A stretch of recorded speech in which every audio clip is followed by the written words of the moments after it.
إن الحمد لله نحمده ونستعينه ونستغفره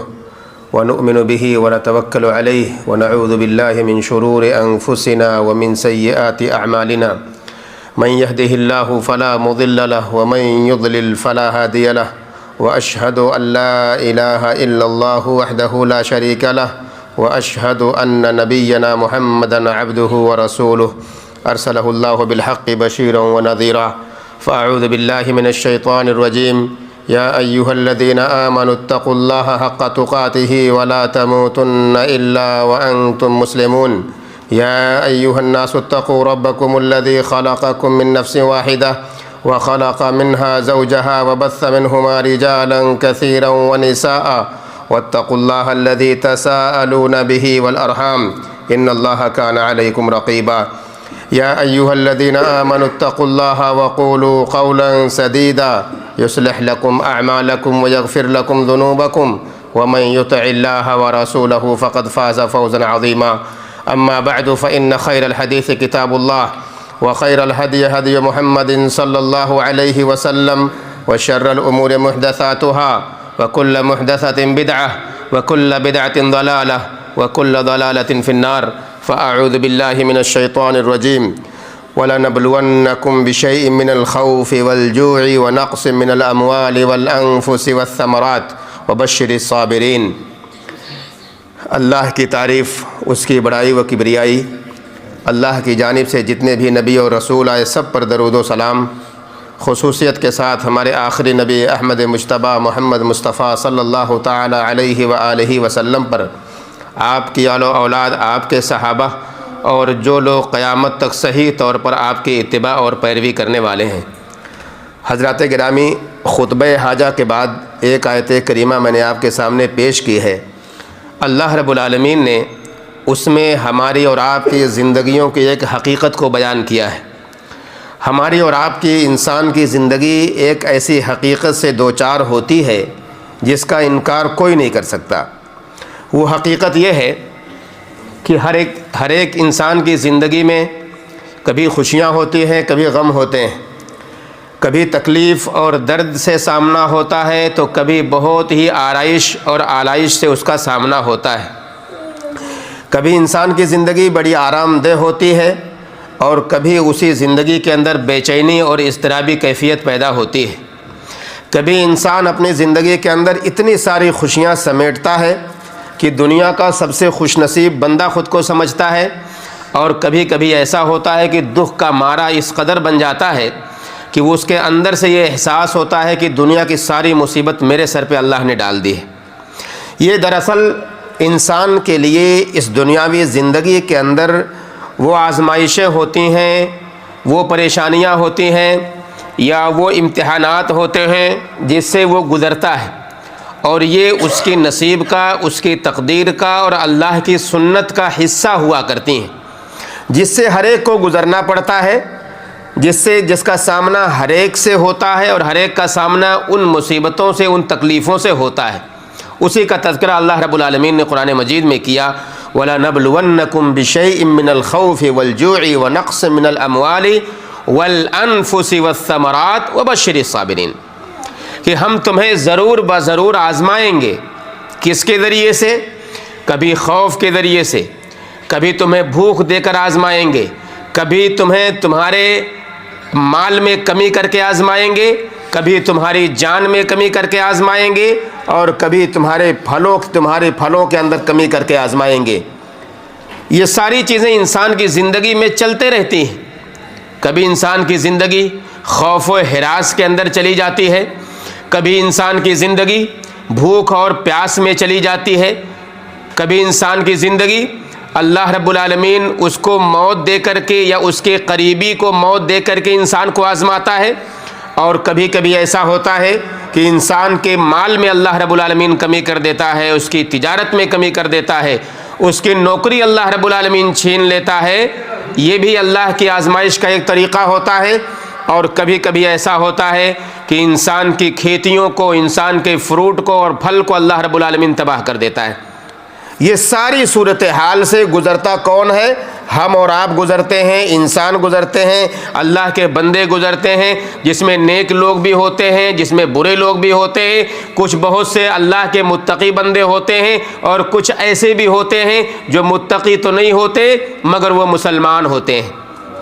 تو یہ اللہ کی سنت ہے جس پر انسان چلتا ہے، لیکن اللہ رب العالمین نے آخر میں فرمایا وَبَشِّرِ الصَّابِرِينَ، جو لوگ صبر کرتے ہیں ان کے لیے بشارت ہے۔ یہ دنیا کی زندگی آزمائشوں کا گھر ہے، دنیا کی زندگی امتحانات کی جگہ ہے، جہاں انسان کو آزمایا جاتا ہے، انسان کو پریشانیوں میں ڈالا جاتا ہے، تاکہ اللہ رب العالمین آزمائے کہ ہم میں سے ان سارے مسلمانوں میں اچھا کون ہے، سارے مسلمانوں میں بہتر کون ہے۔ سب ایک جیسے نہیں ہو سکتے، سب کا تقوی ایک جیسا نہیں ہو سکتا، سب کا ایمان ایک جیسا نہیں ہو سکتا، سب کا عمل ایک جیسا نہیں ہو سکتا۔ ہم میں سے سب کے عمل اس کے تقوی کے اعتبار سے، اس کے دین کے اعتبار سے، اس کے ایمان کے اعتبار سے، اس کے اندر جو اللہ کا ڈر ہے اس کے اعتبار سے اس کے پاس ثواب ہوتا ہے، اس کے پاس نیکی ہوتی ہے۔ تو اللہ رب العالمین کا یہ طریقہ ہے۔ اللہ رب العالمین نے فرمایا وَلَنَبْلُوَنَّكُمْ بِالشَّرِّ وَالْخَيْرِ فِتْنَةً، کہ ہم تمہیں اچھے اور برے کے ذریعے آزمائیں گے۔ اللہ رب العالمین کبھی بہت ساری اچھائیاں انسان کو عطا کر دیتا ہے اور بہت ساری برائیاں انسان کو دے دیتا ہے، برائیوں سے مراد پریشانیاں اس کے سر پہ ڈال دیتا ہے۔ یہ وجہ یہ ہوتی ہے تاکہ اللہ رب العالمین آزمائے۔ وَإِلَيْنَا تُرْجَعُونَ، سارے کے سارے انسانوں کی حقیقت یہ ہے کہ سب کے سب اللہ کی جانب لوٹائے جاؤ گے۔ مرنے کے بعد ہمارا تصور یہ ہے کہ انسان جب مر جاتا ہے، اس کی روح انسان کے جسم سے نکل جاتی ہے تو روح کو اللہ رب العالمین علیین کے اندر یا سجین کے اندر جمع کر دیتا ہے۔ اچھی روح ہے تو اس کی جگہ اللہ رب العالمین نے بنا رکھی ہے، بری روح ہے تو بری روح کی جگہ اللہ رب العالمین نے بنا رکھی ہے۔ پھر اس کے بعد ایک دن آئے گا کہ قیامت کے لیے انسان کو اٹھایا جائے گا، بعث بعد الموت ہوگا، مرنے کے بعد زندہ کیا جائے گا۔ یہ ہمارا ایمان ہے، ہمارا عقیدہ ہے کہ انسان کو دوبارہ پیدا کیا جائے گا، اور پھر اللہ رب العالمین اس بات پر قادر ہوگا کہ انسان کی ہڈیاں گل گئی ہیں، سڑ گئی ہیں، انسان کا وجود ختم ہو چکا ہے، اس کے باوجود اللہ رب العالمین انسان کو کھڑا کرے گا حساب و کتاب کے لیے۔ قیامت کے دن انسان کھڑا ہوگا، اپنے حساب اپنے اعمال کا حساب دے گا، اپنے رب کے سامنے کھڑا ہوگا، انکار نہیں کر سکے گا کسی چیز کا، سب کچھ اس کے سامنے پیش کر دیا جائے گا، انسان اپنی آنکھوں سے دیکھے گا، پھر اسے اندازہ ہوگا کہ اللہ نے جو کہا تھا وَإِلَيْنَا تُرْجَعُونَ، کہ تم میری جانب لوٹائے جاؤ گے، یہ نتیجہ ہے، یہ رزلٹ ہے دنیا کی زندگی کا، جو اللہ کے سامنے تم کھڑے ہو کر کے اپنے اعمال کا حساب دے رہے ہوگے۔ آزمائشیں دنیا کے اندر آتی ہیں، گزر جاتی ہیں، تکلیف آتے ہیں، ختم ہو جاتے ہیں، لیکن انسان کو یہ بات ہمیشہ یاد رکھنی چاہیے کہ یہ آزمائشیں بلا مقصد نہیں ہوتی ہیں، بلا وجہ نہیں ہوتی ہیں، اس کے پیچھے وجوہات ہیں جس کے بارے میں انشاءاللہ میں آگے آپ کے سامنے گفتگو کروں گا۔ اللہ رب العالمین نے فرمایا احسب الناس ان یترکوا ان یقولوا آمنا وهم لا یفتنون، کیا لوگوں نے یہ سوچ رکھا ہے کہ ہم نے صرف یہ کہہ دیا کہ ہم اللہ پر ایمان لے آئے، بس ہمیں چھوڑ دیا جائے گا، ہمیں آزمایا نہیں جائے گا؟ بلکہ اللہ رب العالمین سب کو آزمائے گا، جتنے بھی ایمان والے ہیں سب کو آزمائشوں میں اللہ رب العالمین ڈالے گا۔ اللہ نے فرمایا وَلَا تَهِنُوا وَلَا تَحْزَنُوا وَأَنْتُمُ الْأَعْلَوْنَ إِن كُنتُم مُؤْمِنِينَ۔ دنیا مسلمانوں کے لیے آج اگر یہ ننگا ناچ ناچ رہی ہے، مسلمانوں کو تکلیف دینے کے لیے مختلف حربے استعمال کیے جا رہے ہیں، دنیا کے اندر مسلمانوں کو ذلیل و خوار کیا جا رہا ہے، انہیں رسوا کیا جا رہا ہے، یہ کہہ کر کہ تم یہ کہتے ہو اشہد ان لا الہ الا اللہ واشہد ان نبینا محمد صلی اللہ علیہ وسلم، اس بنیاد پر اگر ایمان والوں کو تکلیف دی جا رہی ہے تو یاد رکھو اے مسلمانوں، تمہیں غم کرنے کی ضرورت نہیں ہے، تمہیں رنجیدہ ہونے کی ضرورت نہیں ہے، تمہارا یہی ایمان اللہ کے سامنے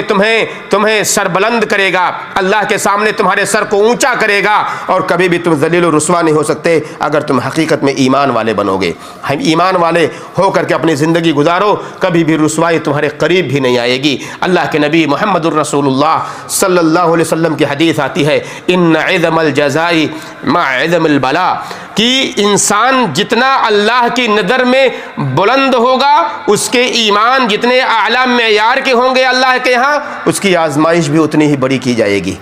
اتنا ہی زیادہ اسے آزمایا بھی جائے گا۔ آپ دیکھیں انبیاء کرام کی سیرت کو، محمد الرسول اللہ صلی اللہ علیہ وسلم، آپ سے پہلے آنے والے انبیاء کرام کو دیکھیے، آدم علیہ السلام کو جنت سے نکالا گیا، نوح علیہ السلام کے ساتھ کتنے سارے معاملات، 950 سال دعوتی سرگرمیاں رہی ان کی، ایمان لانے والے چند لوگ تھے، ابراہیم اور اسماعیل، موسیٰ علیہ السلام، فرعون کا لشکر، یہ ساری تاریخ آپ پڑھیے، قرآن مجید کو کھولیے، اندازہ ہوگا کہ انبیاء کرام کے اوپر کتنی ساری مصیبتیں آئی ہیں، کتنے سارے تکلیف آئے ہیں، کتنے درد سہے ہیں، ایمان کی خاطر، اسلام کی خاطر، ہمیں اور آپ کو صرف مسلمان بنانے کے لیے، صرف ایمان والا بنانے کے لیے۔ اللہ کے نبی محمد الرسول اللہ صلی اللہ علیہ وسلم فرماتے ہیں اشد الناس بلاء الانبیاء ثم الامثل فالامثل، کہ سب سے زیادہ آزمائش میں ڈالے جانے والے کون لوگ؟ انبیاء کرام ہیں، اس کے بعد ان کی طرح جو بھی ان کے ایمان کی طرح ہوگا، یعنی جو رتبے کے اعتبار سے ایمان جس کا زیادہ ہوگا اتنا ہی زیادہ اسے آزمایا جائے گا۔ مسلمانوں، ہمارا ایمان کیا ہے اللہ کے یہاں، اللہ کی نظر میں اسی حساب سے ہماری آزمائشیں ہوں گی۔ آئیے دیکھیے اللہ کے نبی محمد الرسول اللہ صلی اللہ علیہ وسلم کے ایک اور حدیث آتی ہے، بیان کرتے ہیں لا یأتی علیکم زمان الا وهو اشر مما کان قبلہ، کہ تمہارے اوپر کوئی ایسا وقت نہیں آئے گا کہ جو بھی تمہارے اوپر وقت آئے گا اس کے بعد آنے والا وقت اس سے برا ہوگا۔ تو آپ یہ سوچیں کہ آنے والے دن شاید اس سے برے ہوں جس دور میں ہم اور آپ جی رہے ہیں۔ ہم سے پہلے کے لوگ جو گزرے ہوئے ہیں ان کا زمانہ، ہم یہ کہتے ہیں اتنی برائیاں نہیں تھیں، اتنے تکلیف نہیں تھے، اتنے مسلمانوں کے ساتھ خاری ذلت نہیں تھی، جتنی برائیاں، جتنی ذلت اور جتنے سارے خرابیاں آج کے ماحول میں آ رہی ہیں، اور آنے والا ماحول ہو سکتا ہے اس سے بھی زیادہ برا ہو۔ اللہ کے نبی محمد الرسول اللہ صلی اللہ علیہ وسلم کی یہ حدیث، اور پھر عبداللہ ابن عباس رضی اللہ تعالیٰ عنہ بیان کرتے ہیں کہ اللہ کے نبی محمد رسول اللہ صلی اللہ علیہ وسلم فرماتے ہیں ان النصر مع الصبر وان الفرج مع الكرب وان مع العسر یسرا، کہ بے شک انسان کی مدد کبھی بھی صبر کے ساتھ آتی ہے۔ انسان جب مصائب پر، تکلیفوں پر صبر کرتا ہے تو ہمیشہ اسے کامیابی ملتی ہے۔ اور کہا انسان جب تکلیفوں سے گزر رہا ہوتا ہے تو تکلیفوں سے گزرنے کے بعد اس کے لیے آسانی آتی ہے، وان مع العسر یسرا، اور ہر مشکل کے بعد آسانی ہے۔ انسان کی زندگی کبھی بھی 24 گھنٹے ہمیشہ تکلیف میں نہیں ہوتی، کوئی نہ کوئی ساعت ایسی آتی ہے، کوئی نہ کوئی گھڑی ایسی آتی ہے کہ اسے اس سے نکلنا ہوتا ہے، اور انسان بڑی آسانی کے ساتھ ان مصیبتوں کو پار کر کے آگے بڑھتا ہے، صبر کر کے آگے بڑھتا ہے۔ یہ انسان کی زندگی ہوتی ہے۔ آئیے چند ایک باتیں آپ کو بتاؤں کہ انسان کے اوپر بلیات یا مصیبتوں کا نزول کیوں ہوتا ہے، ما ہی اسباب نزول البلاء، انسان کے اوپر یہ مصیبتیں آتی کیوں ہیں، اس کی وجہ کیا ہے؟ چند ایک اسباب علماء نے بیان کیے، کہا کثرت الذنوب والاستخفاف بها، کہ انسان جب کثرت سے گناہ کرتا ہے اور گناہوں کو ہلکا سمجھنے لگتا ہے۔ آج بتائیے انسان جائزہ لے اپنے بارے میں کہ یہ زبان جو بڑی چھوٹی سی ہے، بڑی پیاری سی ہے، جب اس کو چلنا ہوتا ہے، کسی کی عزت داغدار کرنی ہوتی ہے، کسی کی جرح کرنی ہوتی ہے، کسی کی غیبت کرنی ہوتی ہے، کسی کی چغلی کرنی ہوتی ہے، تو یہ زبان کتنی آسانی سے کر بیٹھتی ہے۔ ہم تصور بھی نہیں کرتے کہ یہ غیبت، یہ چغلی کتنا بڑا گناہ ہے، جرم عظیم ہے، گناہ کبیرہ ہے، جو انسان دوسروں کی عزت داغدار کرتا ہے، اپنے گھروں کی عزت کو تباہ کرتا ہے، اپنے ماں باپ کی غیبت دوسروں سے کرتا ہے، اپنی بیوی، اپنی اولاد کی غیبت دوسروں سے کرتا ہے، اپنے بھائی کی غیبت کرتا ہے، اپنے پڑوسیوں کی غیبت کرتا ہے۔ یہ ہماری اور آپ کی صورتحال ہے۔ انسان کیا سوچتا ہے؟ گناہ کر لیا، گناہ کو ہلکا سمجھ کے کرنا یہ اور بڑا جرم ہو جاتا ہے انسان کا۔ گناہ کر لے انسان، توبہ کر لے، اللہ گناہوں کو معاف کر دیتا ہے، مگر جو انسان گناہ کو گناہ سمجھ کے نہیں کرتا، گناہ کو جائز سمجھ کے کرتا ہے، وہ اس سے بڑا مجرم بن جاتا ہے، اور پھر اس کے بعد اس کے اوپر مصیبتیں نازل ہوتی ہیں۔ دوسری بڑی وجہ المجاہرۃ بالمعاصی و اظہار الفواحش، برائیوں کو ظاہر کر کے، معاصی کو ظاہر کرنا، لوگوں کے سامنے اعلان کرنا کہ میں یہ گناہ کرنا ہو، جسے جو کرنا ہے کر لے۔ اللہ رب العالمین کبھی بھی برائیوں کو ظاہر کرنے والے کو، برائیاں ظاہر کرنے والے کو پسند نہیں کرتا ہے۔ لا يحب اللہ الجہر بالسوء، اللہ رب العالمین کبھی بھی کسی بھی گناہ کرنے والے کے گناہ کو جو وہ ظاہر کر کے دنیا کے سامنے کرتا ہے اسے پسند نہیں کرتا ہے۔ ایک انسان جو غلطی سے گناہ کر جاتا ہے، کبھی جان بوجھ کے بھی کرتا ہے، اللہ سے ڈرتے ہوئے کرتا ہے، تنہائی میں کرتا ہے، اکیلے میں کرتا ہے کہ کوئی دیکھ نہ لے، خاموشی سے کرتا ہے، دنیا سے نظروں کو چھپا کے کرتا ہے، وہ ڈرتے رہتا ہے کہ میرا اللہ تو دیکھ رہا ہے، یہ دنیا والے نہ کہیں دیکھ لیں۔ کم سے کم وہ اچھا گنہگار ہوتا ہے کہ وہ اس کے اندر خوف ہوتا ہے، ڈر ہوتا ہے اللہ رب العالمین کا ان لوگوں کی بنسبت جو سڑکوں پر کھڑے ہو کے دنیا کے سامنے گناہ کرتے ہیں۔ اللہ کا خوف بھی نہیں ہوتا، انہیں شرم و حیا بھی نہیں ہوتی، اللہ کا خوف تو چھوڑیے، لوگوں کا بھی شرم و حیا ان کا خیال نہیں ہوتا، اور وہ گناہ میں اس قدر آگے نکلتے ہیں کہ کچھ بھی وہ ڈرتے نہیں ہیں کرتے ہوئے۔ اسی طرح سے تیسری بات یہ ہے ظلم العباد والتسلط علی حقوقہم، کہ جب مسلمان کسی مسلمان پر ظلم کرتا ہے، اس کے حقوق کو پامال کرتا ہے، اس کے حقوق کو چھیننے کی کوشش کرتا ہے، تو اللہ کی مصیبتیں نازل ہوتی ہیں۔ اور یہ تو عام بن گیا ہے آج دیکھیے، ظالم اگر ہم کو بننا ہو، ظلم کسی پر کرنا ہو، تو ہم تو بڑے آگے نکل کے ظلم کرتے ہیں۔ دوسرے کے حقوق کو لینا ہو، کسی کو نیچا دکھا کر کے اس کے حق کو چھین لینا ہو، ہم بالکل آگے بڑھ کے کام کرتے ہیں۔ پھر اس کے بعد جب مصیبتیں آتی ہیں تو ہم کہتے ہیں کہ مسلمانوں سے اللہ ناراض ہو گیا ہے۔ بالکل ایسی بات نہیں ہے۔ جب ہم ظلم کریں گے، دوسرے کے حقوق کی پامالی کریں گے، تو اللہ رب العالمین کی طرف سے عذاب، اللہ کی طرف سے مصیبتیں ہمارے لیے آئیں گی۔ اسی طرح سے العقوق والقطیعہ، ماں باپ کی نافرمانی ہوگی۔ حقوق کی ادائیگی میں جب ہم قطع رحمی کریں گے، حقوق ہم کاٹیں گے، لوگوں کے رشتوں کو ہم توڑیں گے، اپنے جو خاص رشتے ہیں ان رشتوں کو ہم جدا کر دیں گے، اپنے بندھن سے، رشتوں کے بندھن سے خود کو آزاد کر لیں گے، قطیعت رحم کریں گے، یا پھر ہم حقوق کی پامالی کریں گے اور عقوق الوالدین کریں گے، ماں باپ کی نافرمانی کریں گے، تو اللہ کے عذاب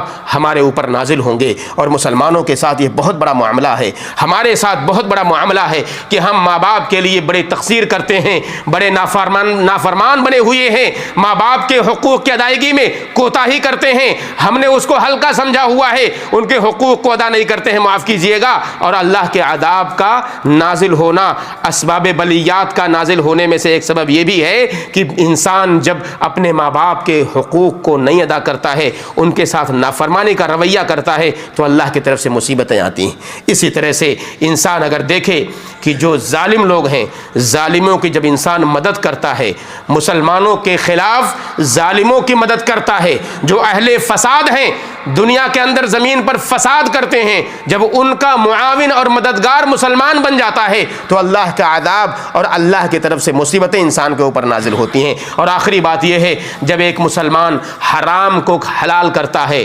حرام کو کھاتا ہے، ناجائز چیزوں کا استعمال کرتا ہے، حلال سمجھتے ہوئے اور حلال بنانے کے لیے ہیلے کا استعمال کرتا ہے۔ ہیلا، میں آپ کو ایک مثال دیتا ہوں، ہمارے بہت سارے بھائیوں کے اندر یہ غلط فہمی ہے، وہ یہ سوچتے ہیں سگریٹ جو ہم اور آپ پیتے ہیں یہ مکروہ ہے، تمباکو ہم کھاتے ہیں یہ مکروہ ہے، یہ ہیلے بنائے گئے ہیں حلال کرنے کے لیے اسے۔ بالکل یقین مانیے، اللہ کے نبی محمد الرسول اللہ صلی اللہ علیہ وسلم کی حدیثوں سے اس میں تفصیل نہیں کہ آپ کو بتاؤں، یہ سب حرام ہے، اس سے بچنے کی ضرورت ہے۔ اس کو جائز کرنے کے لیے ہم راستے بنانے لگ جائیں، ایک تو ہم ناجائز کام کریں، اوپر سے اس کو جائز کرنے کے لیے ہم راستے بنائیں، یہ اسلام میں اور بڑا جرم بن جاتا ہے۔ اس لیے مسلمانوں، ہمیں چاہیے کہ جو حرام ہے اس کو حرام سمجھ کے چھوڑ دیں، اور جو حلال ہے اسے حلال سمجھ کر استعمال کریں۔ حرام کو حلال کرنے کا ہیلا نہ بنائیں کہ ہم اس کو حلال کرنے کے راستے بیان کرنے لگ جائیں، راستے چننے لگ جائیں۔ اور بہت سارے کچھ ایسے علماء جنہوں نے کچھ چیزوں کو حلال بنا دیا ہے، ہم ان علماء کے اقوال کو لے کر کے اس کو حلال سمجھنے لگ جائیں، جبکہ واضح طور پر ان چیزوں کی حرمت کے بارے میں علماء کرام کے فتوے بھی ہیں اور احادیث نبی صلی اللہ علیہ وسلم بھی موجود ہیں۔ چند ایک باتیں کہہ کے اپنی بات کو ختم کرتا ہوں۔ آزمائشیں جب انسان کے اوپر آتی ہیں، مصیبتیں اور ابتلاءات سے جب انسان گزرتا ہے، تو اس کے بہت سارے فائدے ہوتے ہیں۔ سب سے بڑا فائدہ یہ ہوتا ہے کہ انسان کے گناہ کو اللہ رب العالمین مٹاتا ہے۔ آپ یہ نہ سمجھیے کہ ایوب علیہ السلام کی زندگی اگر ابتلاءات میں گزر گئی، موسیٰ علیہ السلام کی زندگی، عیسیٰ علیہ السلام کی زندگی، اور پھر سیدنا محمد صلی اللہ علیہ وسلم کی زندگی اگر آزمائشوں میں گزر گئی تو یہ زندگی ایسی بیکار ہو گئی ان کی، نہیں۔ اللہ رب العالمین نے ان انبیاء کرام کو جہاں معصومانہ عن الخطا بنایا تھا، گناہوں سے پاک بنایا تھا، وہیں پر امت کے لوگوں کو یہ تعلیم دی کہ اللہ کے نبی محمد الرسول اللہ صلی اللہ علیہ وسلم جب نماز کے لیے کھڑے ہوتے ہیں تو اتنا اللہ کو یاد کرتے ہیں، ذکر و اذکار کرتے ہیں